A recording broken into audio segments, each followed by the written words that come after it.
We have new information tonight on the fatal helicopter crash in Rising Sun, Indiana. 9 News reporter Sayed Shabir is back from the crash site and joins us now with the information on the victim. Sayed?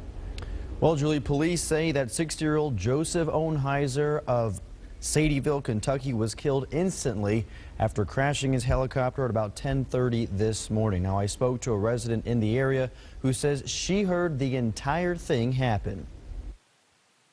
All of a sudden, he heard a crash, and it was silent. Diane Davis lives just a few hundred yards from Saturday's helicopter crash site. Her husband was outside working in the garden when he says he heard the sound of a helicopter flying low and then crashing. I came out, and he said it was flying over the river, but I heard it crash. So we looked. We didn't see any smoke.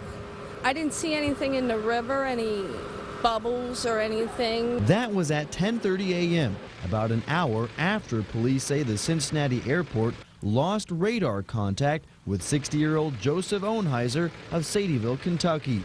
Police say Ohnheiser took off from Georgetown, Kentucky, but they have yet to release where he was headed or what caused the crash. He started going down and took out some of the treetops, so he was evidently going down at an angle. He didn't just come straight down. Indiana State Police Sergeant Noel House says the Civil Air Patrol began a search from the air and spotted a possible crash site at about 3:20 this afternoon.